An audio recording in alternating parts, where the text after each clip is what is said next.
Hello friends, share മാത്തമാറ്റിക്സിന്റെ പുതിയ വീഡിയോയിലേക്ക് എല്ലാവർക്കും സ്വാഗതം. അപ്പോൾ ഇത് കുട്ടി ട്രേഡർ പ്ലേലിസ്റ്റിലെ വീഡിയോ നമ്പർ 2 ആണ്. അപ്പോൾ കുട്ടി ട്രേഡർ എന്താണെന്ന് വെച്ചിട്ടുണ്ടെങ്കിൽ ബേസിക് തൊട്ടിട്ട് ആവശ്യമുള്ള കാര്യങ്ങൾ മാത്രം പഠിപ്പിക്കുന്ന ഒരു പ്ലേലിസ്റ്റ് ആണ്. അപ്പോൾ നിങ്ങൾ വീഡിയോ 1 കാണാത്തവരുണ്ടെങ്കിൽ ദയവായി പോയി കാണുക. ഇത് വീഡിയോ നമ്പർ 2 ആണ്.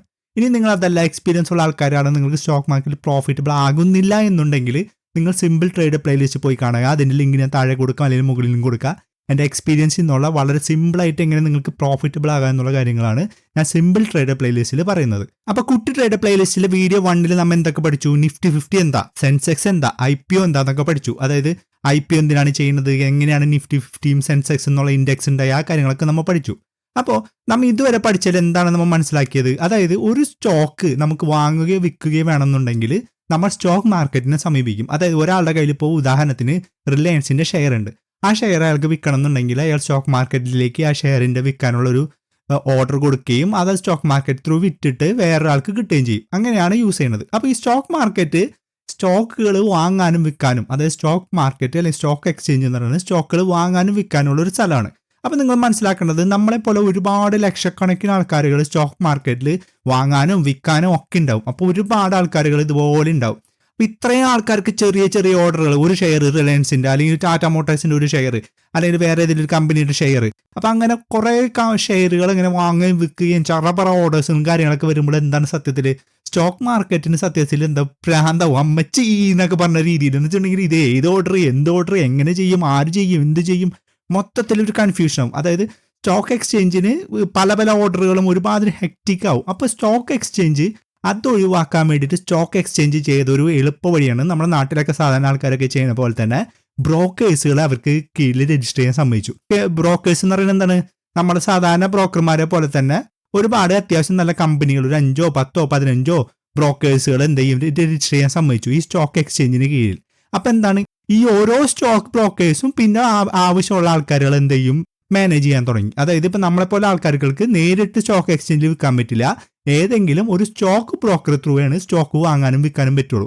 ഇപ്പോൾ ഉദാഹരണത്തിന് ഒരാൾക്ക് ഇപ്പോൾ റിലയൻസിൻ്റെ ഷെയർ വിൽക്കണം എന്നുണ്ടെങ്കിൽ അയാൾ വിൽക്കാനുള്ളത് ഈ സ്റ്റോക്ക് ബ്രോക്കറിന് കൊടുത്ത് കഴിയുമ്പോൾ സ്റ്റോക്ക് ബ്രോക്കർ എന്ത് ചെയ്യും, സ്റ്റോക്ക് എക്സ്ചേഞ്ചിൽ കൊടുത്തിട്ട് അടുത്ത ആൾക്ക് കിട്ടും. ഇനി സെയിം സ്റ്റോക്ക് ബ്രോക്കർ തന്നെ ആവണമെന്നില്ല.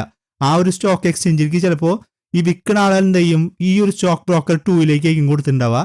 അത് ത്രൂ സ്റ്റോക്ക് എക്സ്ചേഞ്ചിൽ വന്നിട്ട് സ്റ്റോക്ക് ബ്രോക്കർ ത്രൂ വേറെ ആൾക്ക് കിട്ടും.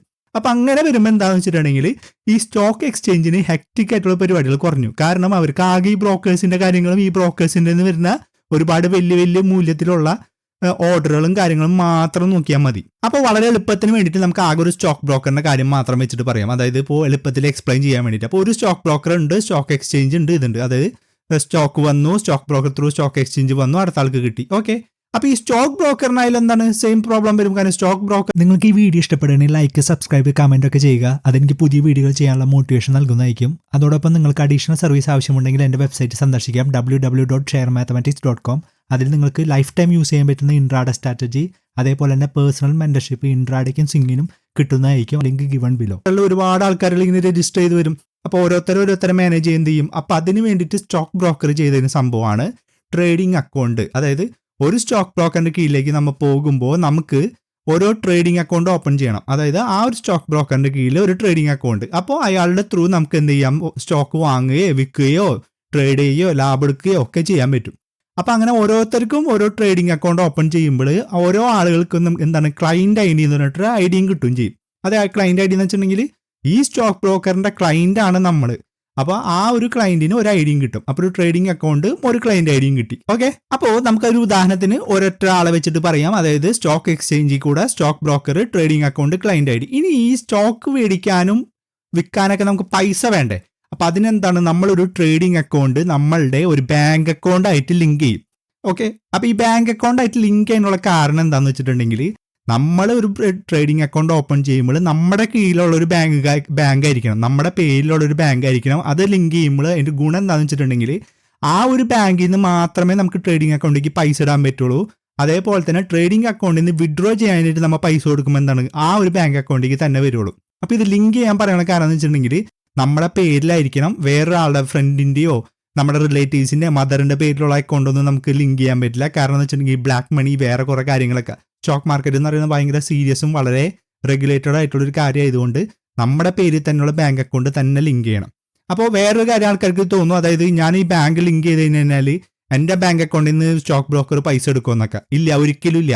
അപ്പോൾ ഈ സ്റ്റോക്ക് ബ്രോക്കറിന് നമ്മുടെ ബാങ്ക് അക്കൗണ്ടായിട്ട് ഒരു അധികാരവും ഇല്ല. അതായത് ഈ ബാങ്കിൽ നിന്ന് നമ്മൾ പൈസ ഇടുമ്പോൾ ട്രേഡിംഗ് അക്കൗണ്ടിൽ കയറും, അതുപോലെ തന്നെ വിഡ്രോ ചെയ്യുമ്പോൾ ഈ ബാങ്ക് അക്കൗണ്ടിലേക്ക് സ്റ്റോക്ക് ബ്രോക്കർ ഇട്ടരും. അതിലാണ് നമ്മുടെ ബാങ്ക് അക്കൗണ്ടിൽ ഇപ്പോൾ 1 ലക്ഷം രൂപ 50,000 ഉണ്ടെന്ന് വെച്ചിട്ടുണ്ടെങ്കിൽ സ്റ്റോക്ക് ബ്രോക്കറിന് അത് നമ്മുടെ ബാങ്ക് അക്കൗണ്ടിൽ നിന്ന് എടുക്കാനൊന്നും പറ്റില്ല. നമ്മൾ ഇതിൽ നിന്ന് നെഫ്റ്റോ ഗൂഗിൾ പേയോ ചെയ്യുമ്പോൾ സ്റ്റോക്ക് ബ്രോക്കർ ചെക്ക് ചെയ്യും, ഓക്കെ ലിങ്ക് ചെയ്തിട്ടുള്ള ബാങ്ക് അക്കൗണ്ടിൽ നിന്നാണോ ഈ പൈസ വന്നത്. പൈസ അങ്ങനെ വന്നിട്ടുണ്ടെങ്കിൽ ഈ ട്രേഡിംഗ് അക്കൗണ്ടിൽ എന്താവും, സ്റ്റോക്ക് ബ്രോക്കർ ഇട്ട് വെക്കും, വിഡ്രോ ചെയ്യുമ്പോൾ ഈ അക്കൗണ്ടിലേക്ക് ഇടും. അതല്ലാണ്ട് ലിങ്ക് ചെയ്യാത്തൊരു ബാങ്ക് അക്കൗണ്ടിൽ നിന്ന് നമ്മൾ ട്രേഡിംഗ് അക്കൗണ്ടിലേക്ക് പൈസ ഇടാൻ നോക്കിയിട്ടുണ്ടെങ്കിൽ അത് റിജക്റ്റ് ആവും, അത് നമ്മുടെ തിരിച്ച ബാങ്ക് അക്കൗണ്ടിൽ കയറും, നമ്മുടെ ട്രേഡിംഗ് അക്കൗണ്ടിൽ കയറില്ല. അതായത് ഇപ്പോൾ ഈ സ്റ്റോക്ക് ബ്രോക്കറിന്റെ കീഴിൽ നമ്മൾ ട്രേഡിംഗ് അക്കൗണ്ട് എടുക്കുമ്പോൾ ആ സെയിം സമയത്ത് നമ്മളൊരു ബാങ്ക് അക്കൗണ്ട് ലിങ്ക് ചെയ്യും പൈസ ഇടാനായിട്ട്.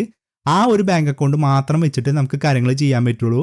ഇനി ഭാവിയിൽ വേറൊരു ബാങ്ക് അക്കൗണ്ട് വേണമെന്നുണ്ടെങ്കിൽ ആ ബാങ്ക് അക്കൗണ്ട് ലിങ്ക് ചെയ്യണം. ലിങ്ക് ചെയ്യുന്ന സമയത്ത് ആ ബാങ്ക് അക്കൗണ്ട് നമ്മുടെ പേരിൽ തന്നെ ആയിരിക്കണം. ഇനി നമ്മൾ ബാങ്ക് അക്കൗണ്ട് ഒക്കെ ലിങ്ക് ചെയ്തു, സ്റ്റോക്ക് ബ്രോക്കറിന്റെ കീഴിൽ ഒരു ബാങ്ക് അക്കൗണ്ട് ലിങ്ക് ചെയ്ത് ട്രേഡിംഗ് അക്കൗണ്ട് ഓപ്പൺ ചെയ്യുമ്പോൾ നിങ്ങൾക്ക് കാര്യം മനസ്സിലാക്കണമെന്ന് വെച്ചിട്ടുണ്ടെങ്കിൽ നമ്മൾ പൈസ ഇട്ടതിന് ശേഷം നമ്മൾ എന്താ മേടിക്കാൻ പോണത്, സ്റ്റോക്കാണ് മേടിക്കാൻ പോണത്.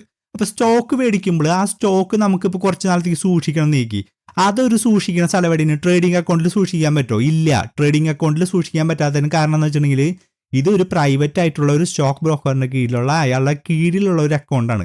അതായത് ഉദാഹരണത്തിന് ഇപ്പം നമ്മൾ ഗൂഗിളിന്റെ കീഴിൽ ഗൂഗിൾ അക്കൗണ്ട് എടുക്കുന്നത്, ഫേസ്ബുക്കിന്റെ കീഴിൽ ഫേസ്ബുക്ക് അക്കൗണ്ട് എന്ന് പറഞ്ഞ പോലെ ഭാവിയിൽ ഈ സ്റ്റോക്ക് ബ്രോക്കർ ഇപ്പോൾ ട്രേഡിംഗ് അവസാനിപ്പിച്ചു, ട്രേഡിംഗ് സർവീസ് ഒന്നും തന്നില്ലെങ്കിൽ നമ്മുടെ ഷെയറുകളൊക്കെ നഷ്ടപ്പെട്ടു പോകില്ലേ. ഷെയർ എന്നൊക്കെ പറയുന്നത് പൈസയുള്ള സാധനമല്ലേ. അപ്പം നമുക്ക് എന്താണ്, അത് സൂക്ഷിക്കാൻ ഒരു സ്ഥലം വേണം.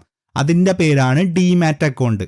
മനസ്സിലായോ? അതായത് ഈ ഡിമാറ്റ് അക്കൗണ്ടിലാണ് നമ്മൾ എന്ത് ചെയ്യും, നമ്മൾ മേടിക്കുന്ന ഷെയറുകൾ വാങ്ങുകയും വിൽക്കുകയും ചെയ്യാൻ വേണ്ടിയിട്ട് സൂക്ഷിക്കുന്നത്. അപ്പോൾ ഈ ഡിമാറ്റ് അക്കൗണ്ട് എന്ന് പറയുന്നത്, ഞാനൊരു ഉദാഹരണം പറയുകയാണെങ്കിൽ നമ്മുടെ ഈ ബാങ്ക് അക്കൗണ്ട് പോലെയാണ്. ബാങ്ക് അക്കൗണ്ടിൽ എന്താണ്, നമ്മൾ പൈസ സൂക്ഷിക്കും. അതേപോലെ തന്നെ സ്റ്റോക്കുകൾ സൂക്ഷിക്കാനുള്ളൊരു അക്കൗണ്ടാണ് ഡിമാറ്റ് അക്കൗണ്ട്. അപ്പോൾ ഡിമാറ്റ് അക്കൗണ്ടിന് demat account number, bank account number എന്ന് പറഞ്ഞ പോലെ ഡിമാറ്റ് അക്കൗണ്ട് നമ്പർ ഉണ്ട്. അതിൻ്റെ വേറൊരു പേരാണ് BOID. ഷോർട്ട് ഫോമിൽ BOID എന്ന് പറയും. അതിൻ്റെ ഫുൾ ഫോം എന്താ വെച്ചിട്ടുണ്ടെങ്കിൽ ബെനിഫിഷ്യറി ഓണർ ID. ബെനിഫിഷ്യറി നമ്മളാണ് ബെനിഫിഷ്യറി, നമ്മൾക്കാണ് ബെനിഫിറ്റ് കിട്ടുന്നത്, നമ്മളാണ് ഓണർ. അപ്പോൾ ബെനിഫിഷ്യർ ഓണർ ID എന്നും പറയും. അപ്പോൾ ചിലപ്പോൾ ചോദിക്കും BOID എന്താ, BOID എന്ന് ചോദിക്കുമ്പോൾ നിങ്ങൾക്ക് കൺഫ്യൂഷൻ ആവരുത്. BOID എന്ന് പറഞ്ഞിട്ടുണ്ടെങ്കിൽ ഡിമാറ്റ് അക്കൗണ്ട് നമ്പർ തന്നെയാണ്. ഇപ്പോൾ ഡിമാറ്റ് അക്കൗണ്ട് എന്താണ്, നമ്മളെ സ്റ്റോക്കുകൾ സൂക്ഷിക്കാൻ വേണ്ടിയിട്ടുള്ളൊരു സ്ഥലം.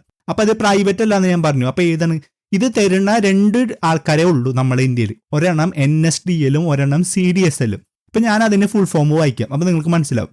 NSDL-ന്റെ ഫുൾ ഫോം എന്താണ്, national securities depository limited. CDSL എന്താണ്, സെൻട്രൽ ഡെപ്പോസിറ്ററി സർവീസ് ലിമിറ്റഡ്. അപ്പോൾ ഈ ഡിമാറ്റ് അക്കൗണ്ട് എങ്ങനെയാണ് ഓപ്പൺ ചെയ്യുന്നത്, നമ്മൾ ട്രേഡിംഗ് അക്കൗണ്ട് ഓപ്പൺ ചെയ്യുമ്പോൾ തന്നെ സ്റ്റോക്ക് ബ്രോക്കർ അത് ഓട്ടോമാറ്റിക് നമുക്കൊരു ഡിമാറ്റ് അക്കൗണ്ടും കൂടി ഓപ്പൺ ചെയ്ത് തരും. ഓക്കെ. അപ്പോൾ ഈ ഡിമാറ്റ് അക്കൗണ്ട് പക്ഷേ ബ്രോക്കറിൻ്റെ സ്വന്തമാണോ? അല്ല, ബ്രോക്കറിൻ്റെ സ്വന്തമല്ല. ഈ NSDL-ഉം CDSL-ൻ്റെയും കീഴിലുള്ളതാണ്. അപ്പോൾ ഇതെന്ന് വെച്ചിട്ടുണ്ടെങ്കിൽ ഒരു പബ്ലിക് പ്രൈവറ്റ് കമ്പനി പോലെയാണ്. അതായത് ഇതിൽ സ്റ്റോക്ക് എക്സ്ചേഞ്ചിൻ്റെ ഒരു പാർട്ട്ണർഷിപ്പ് ഉണ്ട്. പല പല ബാങ്കുകൾ, ഫിനാൻഷ്യൽ സ്ഥാപനങ്ങളൊക്കെ തന്നെയൊക്കെ ഒരു പാർട്ട്ണർഷിപ്പിലുള്ളൊരു സ്ഥാപനമാണ്. അപ്പോൾ ഇതെന്ന് വെച്ചിട്ടുണ്ടെങ്കിൽ പ്രൈവറ്റ് പോലെയല്ല, ഭയങ്കര സെക്യൂർ ആയിട്ടുള്ള സ്ഥലമാണ് നമ്മുടെ സ്റ്റോക്കുകൾ സൂക്ഷിക്കാൻ. നമ്മൾ സ്റ്റോക്ക് ഇപ്പോൾ സൂക്ഷിച്ച് വെച്ച് 10 കൊല്ലം 20 കൊല്ലം മറന്നു പോയി കഴിഞ്ഞാലും കുഴപ്പമില്ല, കാരണം അത് അവിടെ കിടക്കും. കാരണം ആ ഒരു അക്കൗണ്ടിന് അത്യാവശ്യം ഗവൺമെന്റിന്റെ ബാക്കപ്പ് ഉണ്ട്. അല്ലാതെ ഈ ട്രേഡിംഗ് അക്കൗണ്ട് പോലെയല്ല. ഇപ്പോൾ ബ്രോക്കർ നിർത്തി പോയി കഴിഞ്ഞാൽ എൻ്റെ പൈസ പോയി എന്നുള്ള കാര്യങ്ങളൊന്നും നമ്മൾ ചിന്തിക്കേണ്ട. അതായത് ബ്രോക്കർ പോയി കഴിഞ്ഞാൽ പോലും നമുക്ക് ഈ ഡിമാറ്റ് അക്കൗണ്ട് പുതിയൊരു ബ്രോക്കറായിട്ട് ലിങ്ക് ചെയ്തിട്ട് നമുക്ക് എന്ത് ചെയ്യാം, നമ്മളെ സ്റ്റോക്കുകൾ സെല്ല് ചെയ്യുകയും ഒക്കെ ചെയ്യാം. മനസ്സിലായില്ലേ? അപ്പോൾ അതാണ് ഡിമാറ്റ് അക്കൗണ്ട്. അപ്പോൾ ഡിമാറ്റ് അക്കൗണ്ടിൻ്റെ വേറൊരു പേരാണ്, ഡിമാറ്റ് അക്കൗണ്ട് നമ്പറിൻ്റെ വേറൊരു പേരാണ് BOID, ബെനിഫിഷ്യറി ഓണർ ID. അപ്പോൾ ഈ സ്റ്റോക്ക് ബ്രോക്കറിന് കീഴിൽ നമ്മൾ എന്ത് ചെയ്തു, ഒരു ട്രേഡിംഗ് അക്കൗണ്ട് ഓപ്പൺ ചെയ്തു. ആ ട്രേഡിംഗ് അക്കൗണ്ടിൽ സ്റ്റോക്ക് വാങ്ങിക്കാനും വിൽക്കാനും വേണ്ടിയിട്ട് പൈസയ്ക്ക് വേണ്ടിയിട്ട് നമ്മൾ എന്ത് ചെയ്തു, നമ്മുടെ സ്വന്തം ഒരു ബാങ്ക് അക്കൗണ്ട് ലിങ്ക് ചെയ്തു. അതിൽ നിന്ന് ട്രേഡിംഗ് അക്കൗണ്ടിലേക്ക് പൈസ ഇട്ടു. പൈസ ഇട്ടതിന് ശേഷം നമ്മൾ സ്റ്റോക്ക് മേടിക്കുമ്പോൾ ആ സ്റ്റോക്ക് എന്ത് ചെയ്തു, നമ്മളുടെ ഡിമാറ്റ് അക്കൗണ്ടിൽ പോയി. ഡിമാറ്റ് അക്കൗണ്ടും സ്റ്റോക്ക് ബ്രോക്കറിൻ്റെ അക്കൗണ്ടും തമ്മിലൊരു ബന്ധമില്ല. ഡിമാറ്റ് അക്കൗണ്ട് കുറച്ചും കൂടി നമുക്ക് സെക്യൂർ ആയിട്ടുള്ള വേറൊരു സ്ഥലത്താണ്. അവിടെ എന്ത് ചെയ്ത് നമ്മൾ സ്റ്റോക്ക് സൂക്ഷിച്ച് വെച്ചു. ആവശ്യമുള്ളപ്പോൾ നമ്മൾ സ്റ്റോക്ക് എന്തെങ്കിലും വിഡ്രോ ചെയ്യുമ്പോൾ അവിടെ നിന്ന് താഴേക്ക് പോവുകയും ചെയ്യും. അപ്പോൾ അതിൻ്റെ ഒപ്പം വേറെ വരുന്നൊരു ഐഡിയാണ് DPID. DPID എന്ന് പറയുന്നത് ഈ സ്റ്റോക്ക് ബ്രോക്കറുമായിട്ട് ബന്ധപ്പെട്ടതാണ്. കാരണം ഈ BOID-യും DPID-യും തമ്മിലൊരു കൺഫ്യൂഷൻ വരാൻ സാധ്യതയുണ്ട്. BOID എന്ന് പറഞ്ഞാൽ എന്താണ്, beneficiary owner ID, demat account number. ഒന്നില്ലെങ്കിൽ ഡിമാറ്റ് അക്കൗണ്ട് നമ്പർ എന്ന് പറയും, അല്ലെങ്കിൽ BOID എന്ന് പറയും. ഇപ്പോൾ രണ്ടും ഒരേപോലെയാണ്. DPID എന്ന് പറയുന്നത് ഡെപ്പോസിറ്ററി പാർട്ടിസിപ്പൻ്റ് ID. അതായത് നമ്മുടെ ഡിമാറ്റ് അക്കൗണ്ടിലേക്ക് ഡെപ്പോസിറ്റ് ചെയ്യാൻ പാർട്ടിസിപ്പേറ്റ് ചെയ്യുന്നത് ആരാണ്, നമുക്കിപ്പോൾ പാർട്ടിസിപ്പേറ്റ് ചെയ്യണതിൽ ഒന്നാമത്തെ ഒരാളാണ് ബ്രോക്കർ. അപ്പോൾ ബ്രോക്കറിൻ്റെ ഒരു ഐ ഡി ആണ് DPID. നമുക്ക് വലിയ ആവശ്യം വരില്ല, എന്നിരുന്നാലും ഞാനത് ജസ്റ്റ് ഒന്ന് എക്സ്പ്ലെയിൻ ചെയ്തിട്ടുള്ളൂ. DPID. അപ്പം നിങ്ങൾക്ക് ഈ ചില സമയത്ത് സ്റ്റോക്കൊക്കെ ഈ ട്രേഡിംഗ് അക്കൗണ്ടൊക്കെ ഓപ്പൺ ചെയ്തതിന് ശേഷം ഇടയ്ക്കിട്ട് ഇങ്ങനെ ഒരു മെസ്സേജ് വരും. NSDL CDSL എന്നൊക്കെ പറഞ്ഞിട്ടുള്ളതിന് മെയിലിൽ മെസ്സേജ് വരും. അപ്പം നിങ്ങൾ മനസ്സിലാക്കേണ്ടത് ഡിമാറ്റ് അക്കൗണ്ട് ഹോൾഡ് ചെയ്യണ NSDL ഈ CDSL നിന്നുള്ള മെസ്സേജാണ് അത്.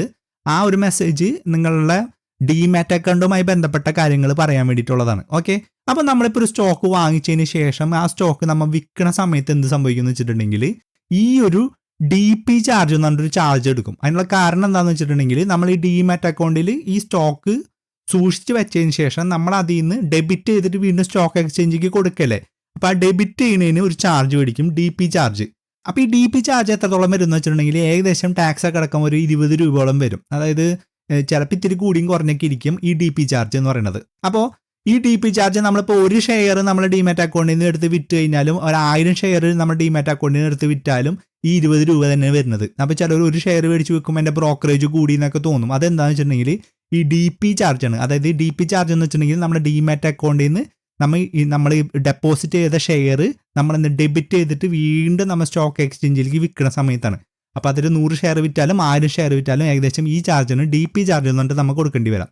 ഓക്കെ, അപ്പോൾ നമ്മൾ ഇതുവരെ പറഞ്ഞ കാര്യങ്ങൾ നമുക്കൊന്നും കൂടി ഒന്ന് റീവൈൻഡ് ചെയ്ത് നോക്കാം. അതായത് സ്റ്റോക്ക് എക്സ്ചേഞ്ചിന് നേരിട്ട് നമ്മളായിട്ട് ഇടപാട് നടത്താനായിട്ട് ഒരുപാട് ഹെക്റ്റിക് ആവും, ഒരുപാട് തലവേദന ആയതുകൊണ്ട് അവരെന്ത് ചെയ്യും, ഒരുപാട് സ്റ്റോക്ക് ബ്രോക്കേഴ്സിനെ അവരുടെ കീഴിൽ രജിസ്റ്റർ ചെയ്യാൻ സമ്മതിച്ചു. അപ്പം അങ്ങനെ ഒരു സ്റ്റോക്ക് ബ്രോക്കറായിട്ട് രജിസ്റ്റർ ചെയ്ത് കഴിഞ്ഞതിന് ശേഷം ആ ഒരു സ്റ്റോക്ക് ബ്രോക്കറാണ് ഈ ഹെക്റ്റിക് ആയിട്ടുള്ള കാര്യങ്ങൾ, അതായത് പല ആൾക്കാരിൽ നിന്ന് ഷെയറുകൾ വാങ്ങുന്നു വിൽക്കുന്നു അങ്ങനത്തെ കാര്യങ്ങളൊക്കെ അവരെ ത്രൂ ആണ് ഇടപാട് നടത്തുക. അപ്പം അതിന് വേണ്ടിയിട്ടുള്ള സർവീസും സോഫ്റ്റ്വെയറും കാര്യങ്ങളൊക്കെ അവർ തരും.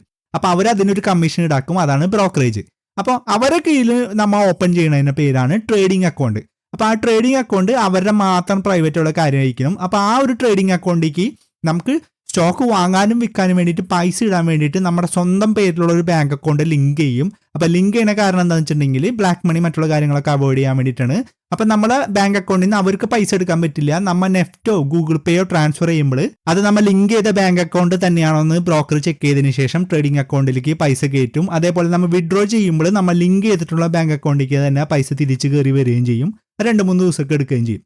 അപ്പോൾ അതിനുശേഷം നമ്മൾ ട്രേഡൊക്കെ ചെയ്തിട്ട് നമ്മളിപ്പോൾ ഒരു സ്റ്റോക്ക് വാങ്ങിച്ചു, ഇപ്പോൾ റിലയൻസിൻ്റെ ടാറ്റയുടെ അല്ലെങ്കിൽ ഏതെങ്കിലും ഒരു ഷെയർ വാങ്ങിച്ചു കഴിഞ്ഞാൽ ആ ഒരു ഷെയർ നമ്മൾ സ്റ്റോക്ക് ബ്രോക്കറിനെ തന്നെ ട്രേഡിംഗ് അക്കൗണ്ടിൽ ഒരിക്കലും യൂസ് വെക്കില്ല. കാരണം എന്ന് വെച്ചിട്ടുണ്ടെങ്കിൽ അത് അത്ര സേഫ് അല്ല. അപ്പം എന്താണ്, അതിന് വേണ്ടി അക്കൗണ്ടിൻ്റെ പേരാണ് ഡിമാറ്റ് അക്കൗണ്ട്. ആ ഒരു ഡിമാറ്റ് അക്കൗണ്ട് ബാങ്ക് അക്കൗണ്ട് പോലെ സുരക്ഷിതമാണ്. ആ ഒരു ഡിമാറ്റ് അക്കൗണ്ടിന് ഒരു ഡിമാറ്റ് അക്കൗണ്ട് നമ്പർ ഉണ്ട്, അതിനെ പറയുന്ന വേറൊരു പേരാണ് BOID. അക്കൗണ്ട് ഹാൻഡിൽ ചെയ്യുന്ന ആൾക്കാരുടെ പേരാണ് NSDL CDSL. അപ്പോൾ തൽക്കാലം ഈ വീഡിയോയിൽ ഇത്രയേ ഉള്ളൂ. നമുക്ക് കൂടുതൽ കാര്യങ്ങൾ നെക്സ്റ്റ് വീഡിയോയിൽ പഠിക്കാം. അപ്പോൾ ഞാൻ നിർത്തിയാണ്. നിങ്ങളുടെ ഫ്രണ്ട് വിജേഷ്. അപ്പോൾ നിങ്ങൾക്ക് ഈ വീഡിയോ ഇഷ്ടപ്പെട്ടിട്ടുണ്ടെങ്കിൽ ലൈക്ക്, സബ്സ്ക്രൈബ്, കമൻറ്റ്, ഷെയർ കാര്യങ്ങളൊക്കെ ചെയ്യുക. അപ്പോൾ എനിക്ക് പുതിയ വീഡിയോകൾ ചെയ്യാനുള്ള മോട്ടിവേഷനും കാര്യങ്ങളൊക്കെ നൽകുന്നതായിരിക്കും. അപ്പോൾ thank you so much friends.